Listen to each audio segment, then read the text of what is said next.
Chapter 1. I went downstairs in my slippers, with dark circles under my eyes, to grab some food. It was lunchtime, and I still hadn't had breakfast. My big goal right now is to become a great toy designer. To chase that dream, I stayed up all night, and now I've got a headache, sore eyes, and I'm stumbling around. Just as I was trying to pull myself together, my phone rang. It was Luke, my only male friend. While most girls might get a little excited seeing his name, I was totally indifferent. Hello. Lacy Bear, are you ready to go out? I was still sleepy. Why should I go out? There was silence for 3 seconds, and then a thunderclap broke out. You won't forget it! I finally woke up with a buzzing in my ears and leaned against the wall and asked, what did I forget? About accompanying me to meet the parents, do you want to make me go on a blind date with that woman? I remembered that. Just because I got a free steak, I somehow ended up agreeing to pretend to be Luke's rich girlfriend to fool his strict older brother. There is no romance in this pretend. Luke is almost at the age to get marriage, but he has no intention of settling down. He has a playboy reputation and has stirred up plenty of trouble. His family has no choice but to order him to clean up the mess and get married. I also sincerely think that people like him should get married early, instead of making single women go crazy over him. There's nothing wrong with going on a blind date. She's pretty and gentle. A lady from a famous family like that is a perfect match for you, the other party said heroically. I don't want it. If we keep going on a blind date like this, we will be engaged in 2 months, married in another month, and you can come to my funeral in a week. Marriage isn't a graveyard, you know. Anyway, you have to help me with this. Otherwise, I will hang myself at your doorstep tonight. I'll pick you up downstairs in an hour. Now hurry up and take a shower, change into nice clothes, and remember to put on makeup. I was still struggling. Can't you ask someone else for help? You know so many girls. You don't have to ask me for help, right? You can't just ask anyone for help like this, Luke said in a serious tone. They will all fall in love with me in the end. What should I do then? Can you be more narcissistic? Besides, this is a long-term battle. I need you to hold on for a while. You can say that you are afraid of marriage. If I am lucky, I can hold on for a year and a half. When my eldest brother starts to force me to get married, I will tell him that you dumped me. Then it will take a few months or a year to heal the emotional wound. In this way, I will have 2.5 years of free time. I felt like crying, but I couldn't. This guy was actually serious. If I ask other girls to help, even if there are no emotional disputes, asking them to act with me for so long will definitely delay their love luck. Isn't that very unfair? That's right. It's rare that Luke would consider other people and be so humane. I was a little touched for a moment. He has indeed matured over the past few years. Wait a minute. What about me? Why can I? Hey, are you considered as a woman too? Besides, no one has pursued you for several years. I guess it will be the same in the next 1 or 2 years. Ha ha ha ha ha ha ha. If it weren't for the microphone, I would have knocked him on the head instead. In fact, I am very petite and thin, with a long and thin neck and limbs. It's just that living alone for a long time inevitably makes you independent and brave. When I moved to my current home, I carried a whole car of stuff upstairs by myself because there was no elevator. I also painted the walls by myself, and I climbed up a ladder to put up wallpaper and change light bulbs. I usually look sleepy, walk unsteadily, and often make mistakes in counting money when buying groceries. But at critical moments, I transform into an invincible female King Kong, collecting debts for my friends, kicking perverts, smashing cockroaches and swatting rats, and handling it all by myself. Men would be scared to see you like this. Luke once said this to me as I rushed up the stairs carrying an office chair on one shoulder while we were waiting for her at the door of her house. Unreliable guys like Luke force women to become so strong. I held the phone while Luke was still nagging on the other end. Remember to dress up nicely and get your hair done. Don't lower my standards. Okay, that's annoying. I told him to find someone else, but he didn't want to, and now he's nagging. What kind of clothes and shoes do you need? I'll order them for you right now. No, I don't need these. I think my wardrobe is still full of beautiful clothes. Luke seemed to be hesitant to speak, but finally said, Well, my brother is really picky, so you have to make the most of your assets and try to be as pretty and valuable as possible. Come on, Lacy Bear. It's tough to make a woman look good after not sleeping for 2 nights straight.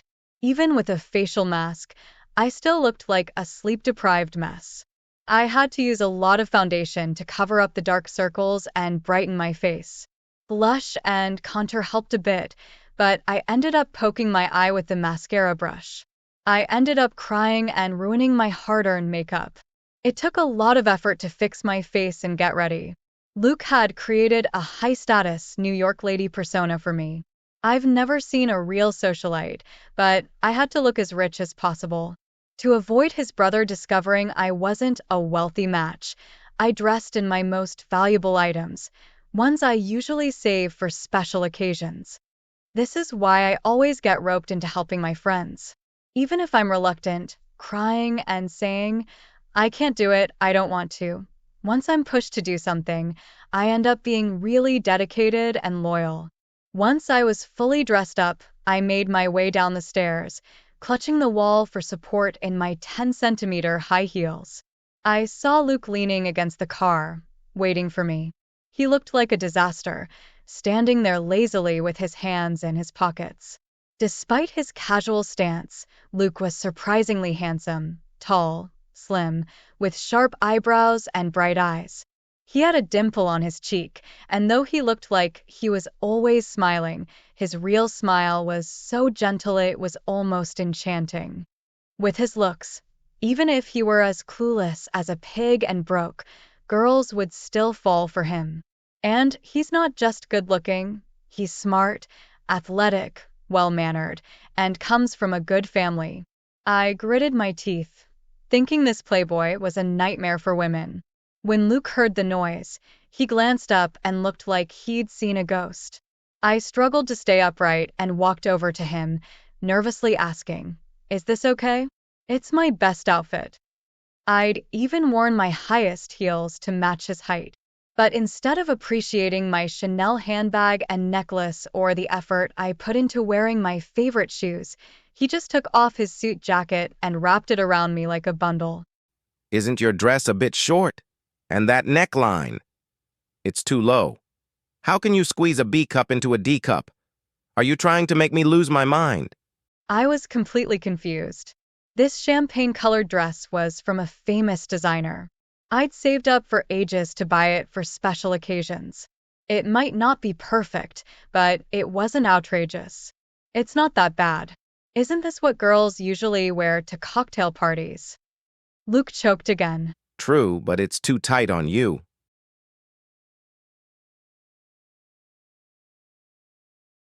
I started to doubt if this was really Luke. Aren't tight dresses your thing? You told me to show off my talents. And didn't you say a pretty figure makes up for a less than perfect face? Who else would wear clothes that were so uncomfortable they made it hard to even drink water at dinner?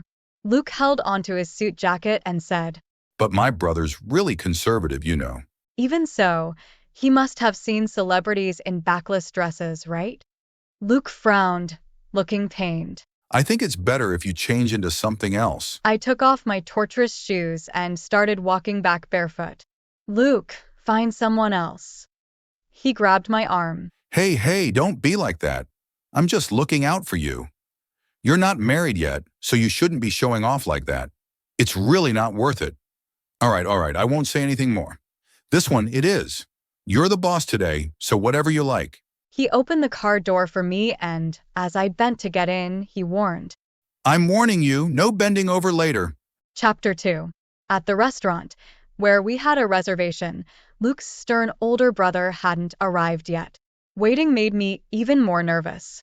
Luke pulled out a chair for me, and we sat down. He glanced at me and asked, Are you sure you don't need a coat? I slapped the menu onto Luke's face and asked, "What's your brother like?" "He's a good brother and loves me a lot. But," Luke said, looking distressed, "he's very stubborn about traditional things." Just then, I heard footsteps. They were faint, but they made my spine tingle. I closed my mouth quickly, feeling flustered. A tall figure appeared and sat down in front of me. His presence alone made me nervous. I couldn't even look up. "Brother, this is Lacey, my girlfriend." "Lacey, this is my older brother, Clayton." "Hello." His voice was cold and steady, sending shivers down my spine. I finally looked up. Clayton was impeccably dressed, his appearance serious and precise. Unlike Luke's fair skin that had a delicate charm, Clayton's fair skin only highlighted his stern, masculine aura. His lack of a smile made him seem unapproachable. I suddenly felt dizzy. "Hello." Clayton put his hands on the table, fingers interlocked, and studied me with a slightly furrowed brow. His eyes were sharp, and I felt like he was seeing right through me.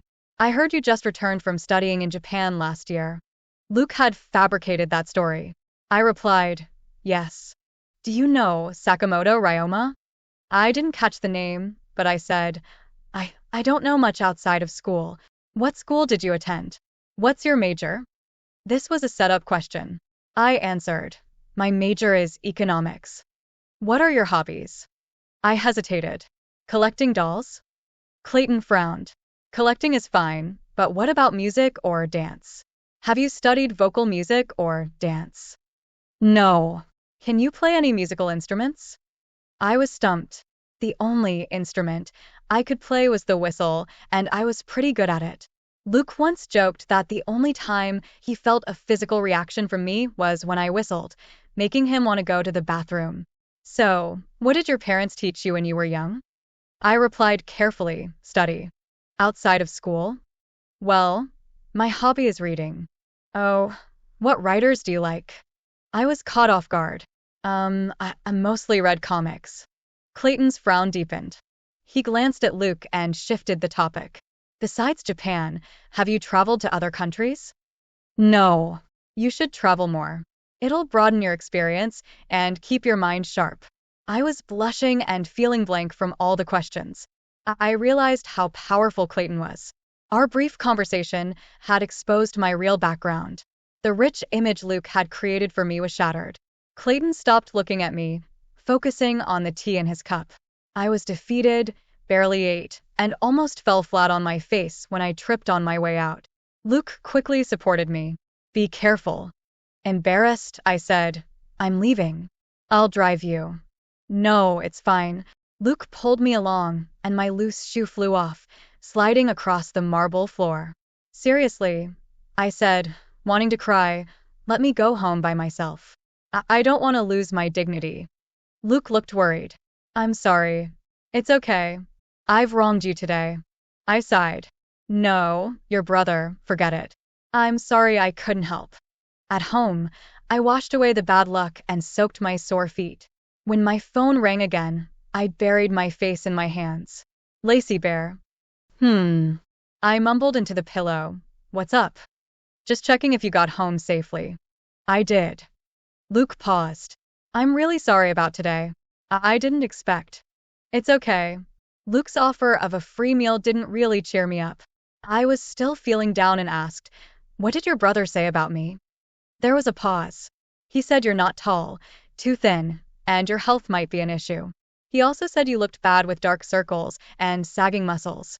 T______. He also thought you might be into nightlife because you looked tired."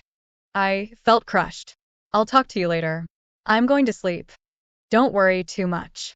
Good night." I lay down on the sofa, feeling like a nice guy card had just been handed to me. Back in college, I was drawn to Luke. No matter how reserved a girl is, it's hard not to be distracted by a man like him. But Luke is a notorious playboy, and his rapid changes in girlfriends are shocking. Luke later confessed that what impressed him was me ignoring him at a social event. Most girls wanted to be close to him, but I gave up my chance and chose someone else. It was a small thing, but it hurt his ego.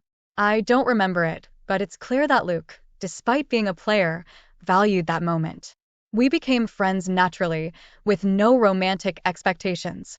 My job was to listen to his complaints and offer love advice when needed. In return, I got gifts like cookies and brand name bags.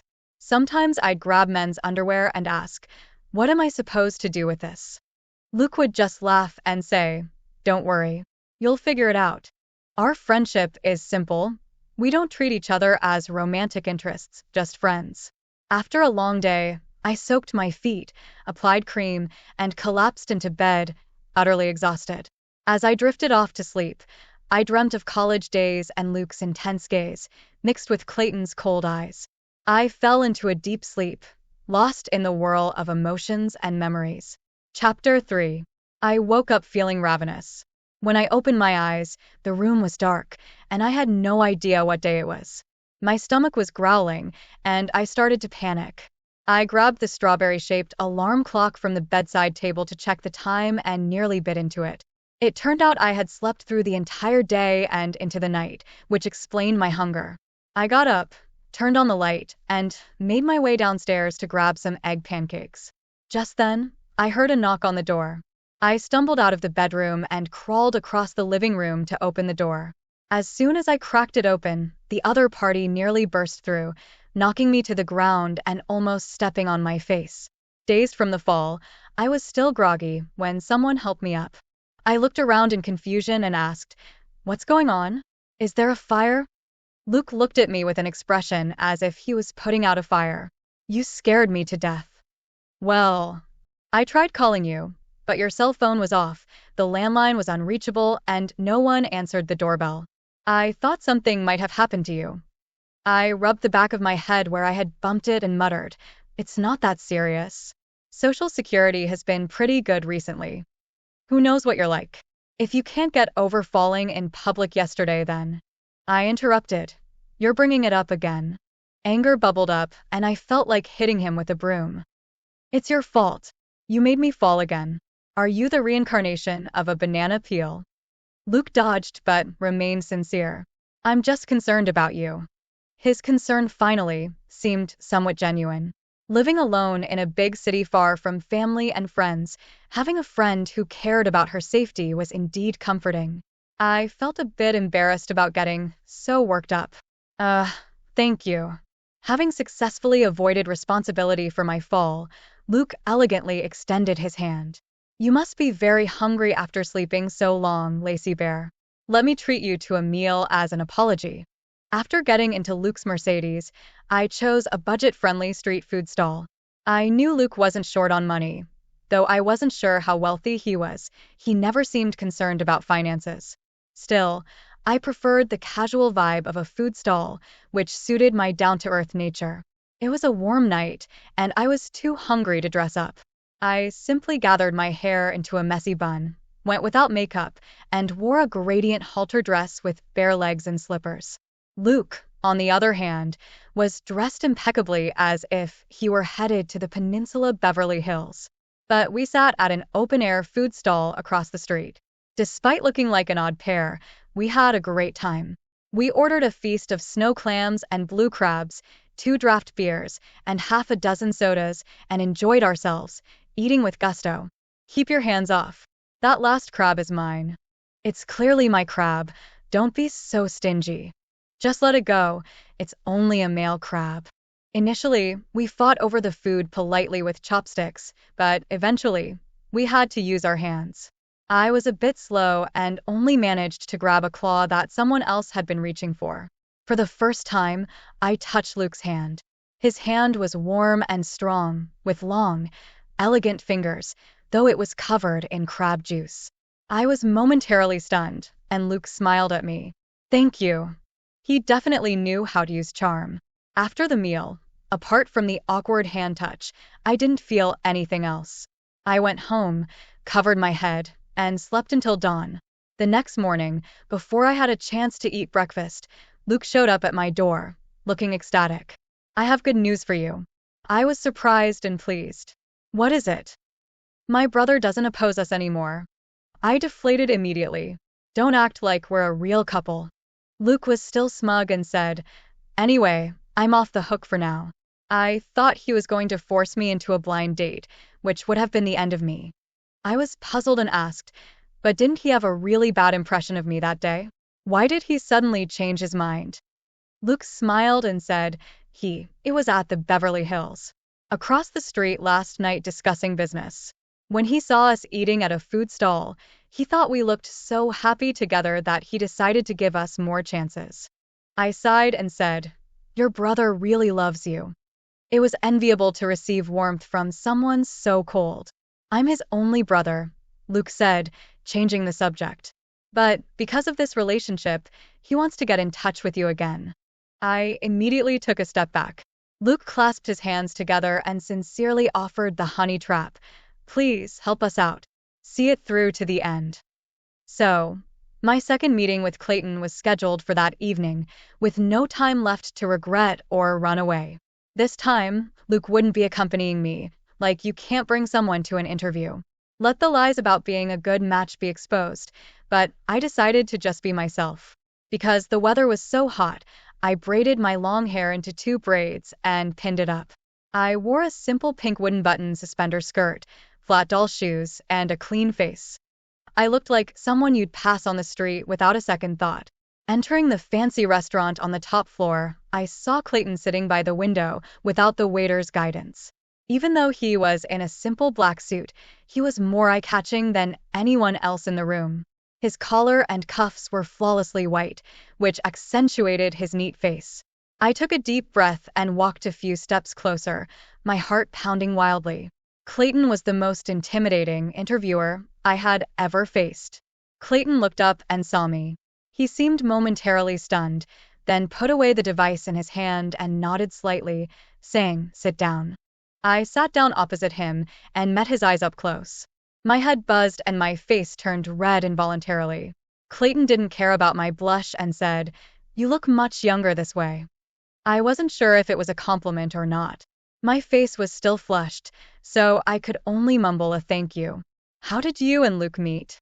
I lowered my head and said honestly, it was my senior in college."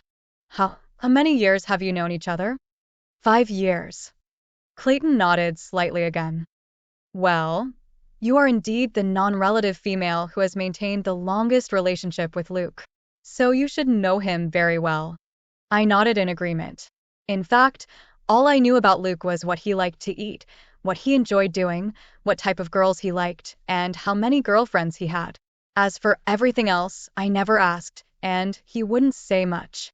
Before I was forced to help him deal with his family, I didn't even know he had a brother, let alone know anything about his family situation. Then you should know that, in every aspect, you're still far from being able to be Luke's wife. I would never accept it at first. But Luke is so serious.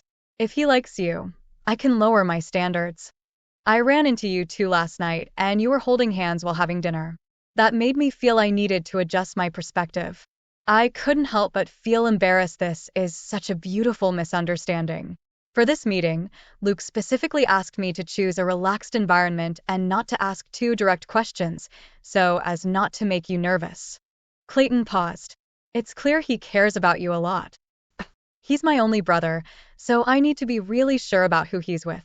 I hope you understand and are open to working with me on a few things in the future. Faced with his rigorous wording, like a government machine, I could only nod, though I couldn't help but groan inwardly. Clayton obviously took this matter seriously. As a strict person, if I have to perform the get rid of Luke act in the future, he might tear me to pieces. The food was served, the lights dimmed, the musician played the violin, and the red wine in the glass had a heart-stirring color. Clayton made a please gesture and stopped talking. His expressionless and slightly stern face took on an unattainable, cold beauty under the light. Thinking about how he might hate me in the future, I couldn't help but feel sad. I couldn't even taste the foie gras fried in red wine. After dinner, the bill was paid, and it was time to say goodbye. Clayton said, "I have other things to do. I can't see you off." I quickly said, "It's okay." I knew Clayton gave me a very low score, so I didn't expect him to be considerate enough to send me home, but it was very polite of him to find an excuse like this. "I'll ask the driver to take you back." Ah. It was nice meeting you. I stared at him as he extended his hand. I was stunned for 2 seconds before I realized he wanted to shake hands, and I quickly reached out and grasped his hand. His palms were warm and dry, with a steady strength. I hadn't been interested in love in recent years. To pursue my dream of becoming a designer, I had almost no time or energy for love. I spent all day with fabrics and materials, and had never touched a man's hand. I'd almost forgotten what a good-looking guy even looked like, but in 2 days, I had held the hands of these two brothers one after another. Clayton's fingers seemed electrified or enchanted. Anyway, I couldn't move the moment we touched. My mind went blank, and my fingers seemed stuck. Eventually, it was Clayton who pulled his hand back first. "Excuse me." I knew it was over. I had actually fallen for Luke's brother just like that. Previously, I couldn't imagine anything worse than falling into Luke's web of philandering, but now I knew. Chapter 4. I came home feeling pretty down, stared at myself in the mirror, and just about lost it. I'd barely dodged a bullet with Luke, but then his older brother knocked me upside the head. Why am I so unlucky? It looked like I wasn't the only one feeling gloomy. A few days later, Luke showed up, looking just as worried as I felt. "Oh, goodbye, my love. What's going on?" "I'm heading to Italy for a while." Luke flopped down on the sofa with a sigh. "For work. I don't know how long I'll be gone." "Isn't that a good thing? Italy sounds amazing. You can have fun while you're there." "I bet you're thrilled." Luke gave a bitter smile. "Actually, I'm not really looking forward to it." "Why, don't you like European beauties?" Luke complained. "We just got together. How can I bear to leave you?" I swatted a pillow at him. "Be serious, okay?" Luke sighed, propping his hands behind his head. "My brother has to stay here, and no one else can go. Otherwise, I wouldn't be leaving." "That sounds like a lie." Luke grimaced. "When I lie, people believe it. When I'm honest, they think I'm lying." A week later, Luke actually left. As his so-called girlfriend, I had to put on a loving face and see him off at the airport. Luke was the star of the day, with his handsome looks and charming smile. He drew the attention of a lot of women, but I mostly ignored his peacock-like display. I couldn't help but sneak glances at Clayton, trying not to be too obvious. Clayton stood to the side, completely unfazed. While Luke was dazzling everyone, Clayton was all business, serious, tall, and handsome. He was like a boss and parent rolled into one, and his presence only made me more anxious about the things I still had to deal with. Luke suddenly grabbed my shoulders and kissed me on the cheek. The touch was warm and slightly moist, and I was taken aback. He whispered, "Just wait for me, Lacey Bear." "Do you have to be so dramatic?" I couldn't smack him because Clayton was watching. If it had been anywhere else, I would have given him a piece of my mind.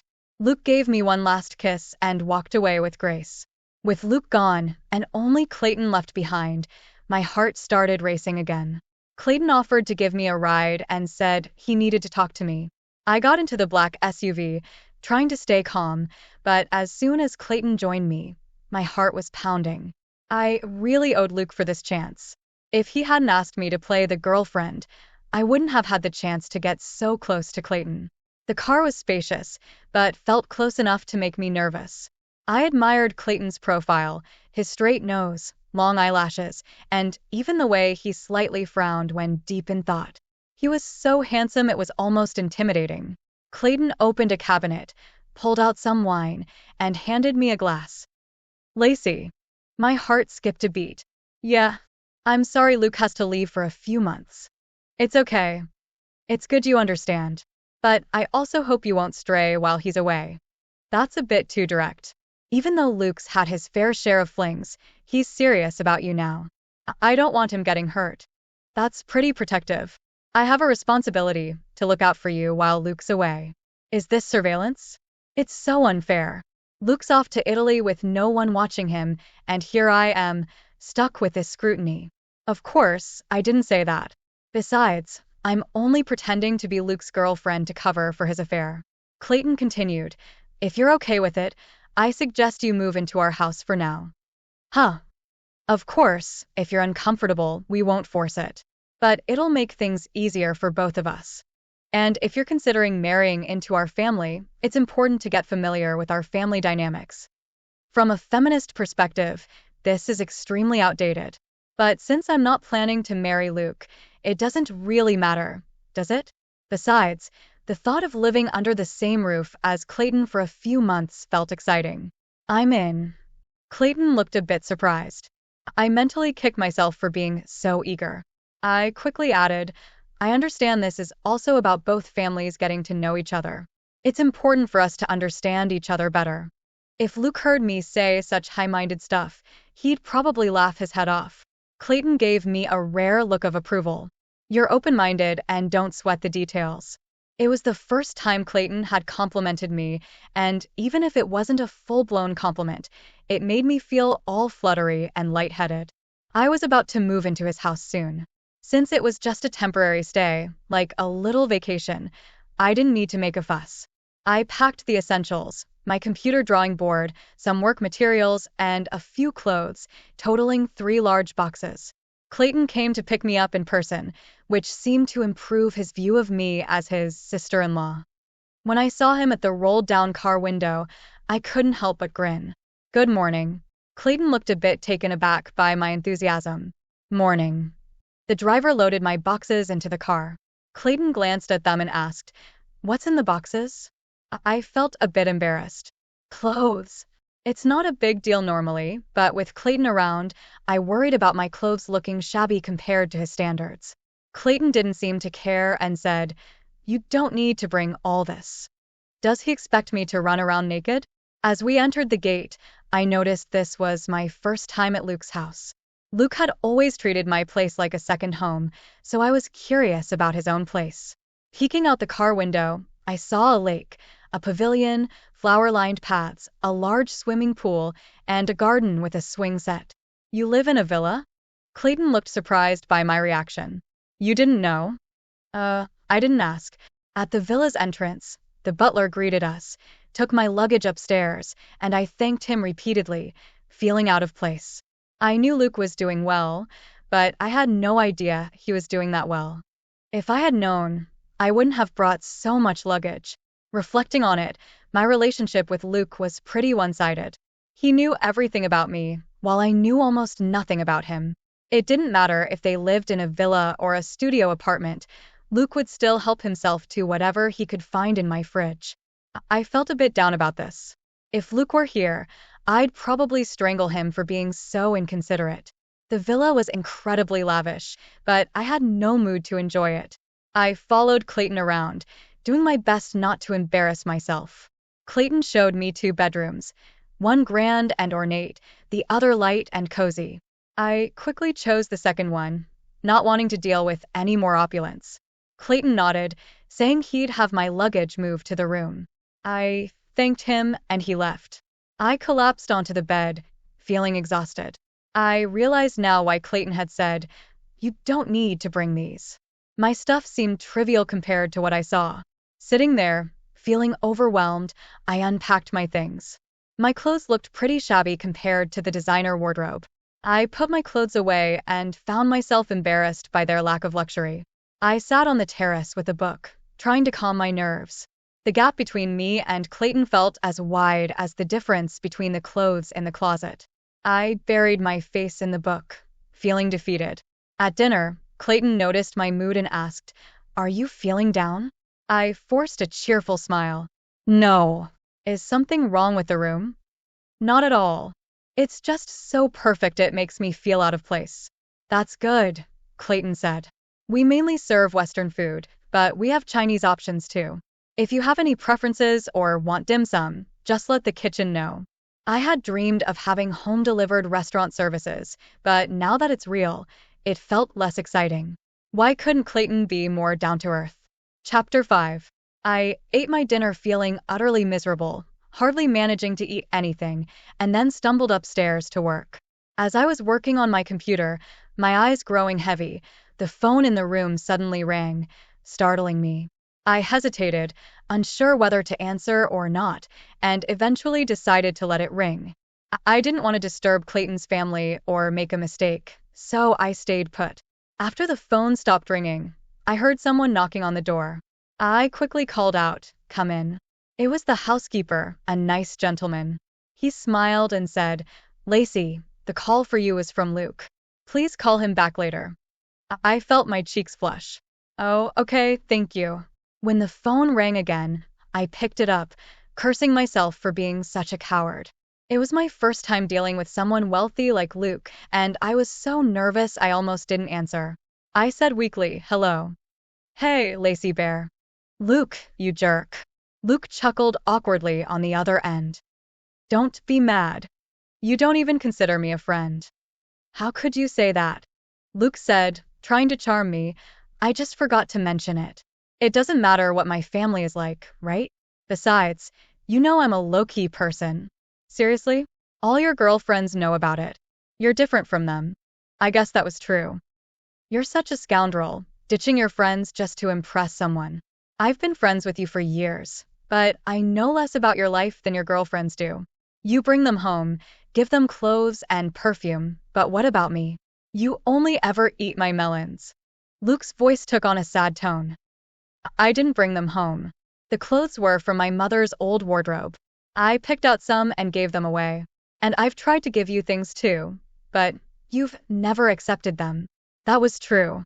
I had never accepted any favors from him. But that wasn't what I was really upset about.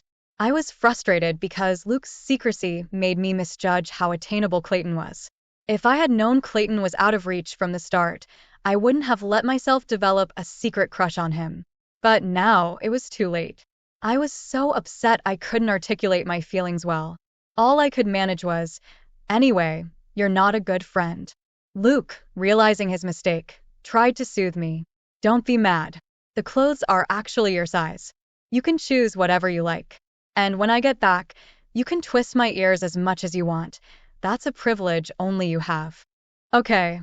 It's not really Luke's fault. And despite everything, he has been patient and tolerant. Our friendship has lasted all these years without a fight, and that itself is precious. All right, I need to get back to work. Enjoy your time with the exotic beauty you've met. Luke protested. "What exotic beauty? Lost your charm?" "No," he replied playfully. "I want to remain faithful to you. Stop putting so much pressure on me." Luke asked, "Are you planning to cheat on me? Is there someone else?" I chuckled. "We're not actually dating, so why would I cheat?" "Hey, don't be so harsh. I'm thousands of miles away, staying loyal to you. I don't even go to pubs. My only fun is talking to you. How can you make me sad like this?" Lately, Luke had been overdoing the melodrama. I stayed on the phone with him until around 1 in the morning while he was heading out for dinner. My reverse day-night schedule matched his jet lag, so I stayed up until dawn before finally turning off my computer. After a quick wash-up and applying a facial mask, I climbed into bed and fell asleep. But I couldn't sleep well. Maybe it was the new bed or my excitement about being close to Clayton.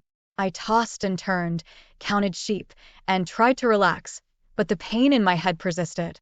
When the sun started coming up, I gave up and got out of bed. Downstairs, breakfast was ready. I was grateful for the hot porridge and side dishes I hadn't had in a while. I sighed. It's so nice to have a home, and enjoyed a couple of buns. I'm not exactly refined, but I appreciated good food, and the poached eggs with runny yolks were just right. After breakfast, I asked, "Excuse me, where's Clayton? I need to talk to him." "Oh, he's in the side hall, having tea. Just head over this way." Clayton was sitting by the window, reading a newspaper in a white silk shirt and beige trousers. He looked calm and collected. I admired him, feeling a mix of affection and awe. As Clayton folded his newspaper and looked up, he noticed me peeking from behind a plant. "Lacey, please have a seat." I sat down across from him, feeling a bit nervous. He poured me some tea. "This tea is good. You should try it." "Thank you," I said quickly. "Help yourself," he replied. We sat in comfortable silence. He read his newspaper while I pretended to read a magazine, but really just watched him. The morning felt perfect. "Oh, right. I remembered. You once said I was far from your standard. So, am I too poor for you?" Clayton paused, then said with a slight smile, "Yes." I felt a bit disheartened. But that's not the most important thing. Standards are set by people. "Don't worry too much about it," Clayton said, gesturing for me to have some tea. Is this meant to be comforting? I wasn't sure, but his straightforwardness was more reassuring than Luke's flattery. My heart warmed, and I felt joy despite the situation. When I returned to my room, I should have tried to nap, but I was too excited and couldn't settle down. Even though I was exhausted, I was too awake to sleep. I turned on my computer and continued working on some design drafts. I felt driven to work harder, even if I couldn't catch up with Clayton's level of success. I worked until dinner, then ate and went back to work. I knew my chaotic schedule wasn't ideal, but I didn't have much choice. I'd studied a competitive major in college unrelated to toy design. I only realized my passion for doll making after joining the comics club and creating my first dolls. I gave up a stable civil service position to pursue this dream, and my achievements were modest compared to my peers. I had found happiness in what I do. By late afternoon, I had a throbbing headache. I didn't take it too seriously at first, but after working nonstop for 30 or 40 hours, it became unbearable. I took some painkillers, but they didn't help much. The headache persisted, and despite my exhaustion, I couldn't sleep. Eventually, I gave in to the pain and rang for help. When someone came in, I was in so much agony that I was crying and couldn't speak. Clayton, who had come to check on me, was alarmed. He picked me up and took me to the hospital. After a thorough checkup and some medication, I finally got a deep, peaceful sleep. When I woke up, I was disoriented and confused. But then I saw Clayton's stern, beautiful eyes. "Vascular neuralgic headache," he said. I mumbled, "Well, your living habits are too poor."